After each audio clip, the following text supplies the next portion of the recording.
حضرت اسماعیل علیہ السلام کی پیدائش کے 13 سال بعد ابراہیم علیہ السلام کے بیٹے اسحاق علیہ السلام پیدا ہوئے، جبکہ اس سال حضرت اسماعیل علیہ السلام اپنی والدہ ہاجرہ علیہ السلام کے ساتھ مکہ مکرمہ میں رہائش پذیر تھے۔ حضرت ابراہیم کی عمر 100 سال ہوئی تو حضرت سارہ علیہ السلام کی 90 سال تھی، تو فرشتوں نے حضرت ابراہیم علیہ السلام کے پاس آئے اور انہوں نے سعادت مند بیٹے کی خوشخبری دی۔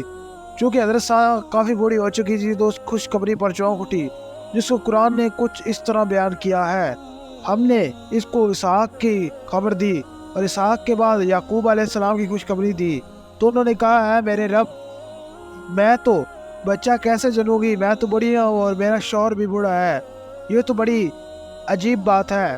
انہوں نے کہا کہ کیا تم اللہ کی قدرت سے تعجب کرتی ہو؟ اے اہل بیت، تم پر اللہ کی رحمتیں اور اس کی برکتیں ہیں۔ چنانچہ جس سال خانہ کعبہ کی تعمیر ہوئی، اسی سال حضرت اسحاق علیہ السلام پیدا ہوئے۔ اللہ پاک قرآن پاک میں فرماتا ہے: ہم نے انہیں اسحاق علیہ السلام اور یعقوب علیہ السلام بخشے، ان کی اولاد میں پیغمبری اور کتاب مقرر کر دی، ان کو دنیا میں بھی ان کا صلہ عنایت کیا اور آخرت میں بھی وہ نیک لوگوں میں ہوں گے۔ حضرت اسحاق علیہ السلام کی پیدائش پر ہی خطرے کا حکم آیا، چنانچہ ابراہیم علیہ السلام اپنا حضرت اسماعیل علیہ السلام اور حضرت اسحاق کا ختنہ کروایا۔ حضرت اسحاق جب 37 سال کے ہوئے تو آپ کی والدہ معزہ حضرت سارہ انتقال فرما گئے۔ اس کے بعد ابراہیم علیہ السلام نے رشتہ ڈھونڈنا شروع کر دیا۔ حضرت ابراہیم علیہ السلام نے اپنے بھائی ناہور کی بیٹی کی ربکہ سے حضرت اسحاق علیہ السلام کی شادی کی۔ شادی کے وقت حضرت اسحاق علیہ السلام کی عمر مبارک 40 برس تھی۔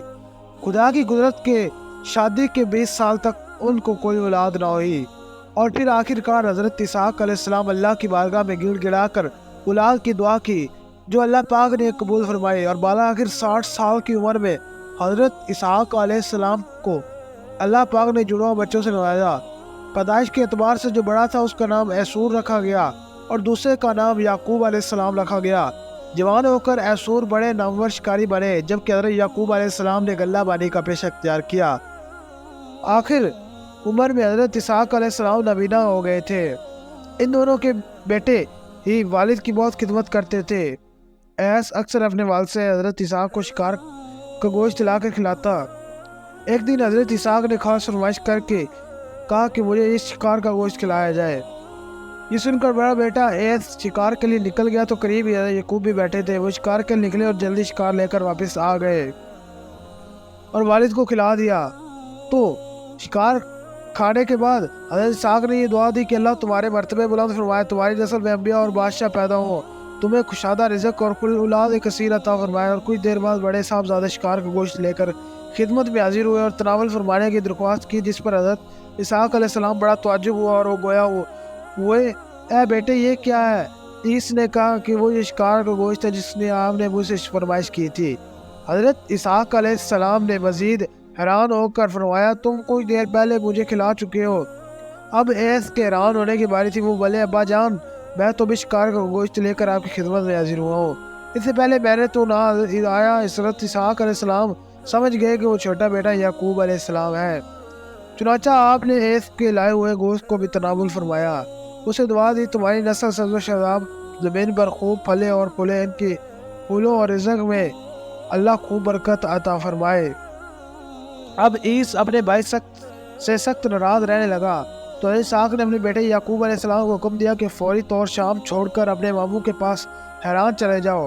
حضرت یعقوب علیہ السلام کے نام اسرائیل کیسے پڑا، اس پر بھی دو طرح کی روایات ملتی ہیں۔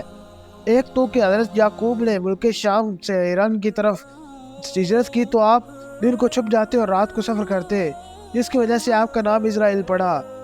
اسرا رات کو چلنے والا اور ایل کا معنی دوست، چونکہ آپ رات کا سفر اختیار کیا تھا اس لیے آپ کا نام رات کے سفر کا دوست پڑ گیا۔ دوسری روایات یہ ہے کہ جب آپ نے ایران کی طرف ہجرت کی تو راستے میں ندی پار کرنے لگے تو آپ پہلے ایک آدمی سے گتم گتا ہوئے ساری رات کشتی ہوئی، لیکن کوئی فتح یاب نہ ہوا۔ اس بنا پر اس آدمی نے صبح آپ کو اسرائیل یعنی اللہ کے بندے کا نام دیا۔ کہا جاتا ہے کہ وہ آدمی نہیں بلکہ اللہ کا پاک کا بھیجا ہوا ایک فرشتہ تھا، اس لیے یعقوب کی آل اولاد کو بنی اسرائیل کہا جاتا ہے۔ حضرت یعقوب کی 2 بیویاں اور 2 باندیوں سے اولاد 12 بیٹے اور 1 بیٹی تھی۔ بیٹی کا نام دینا تھا۔ حضرت یعقوب نے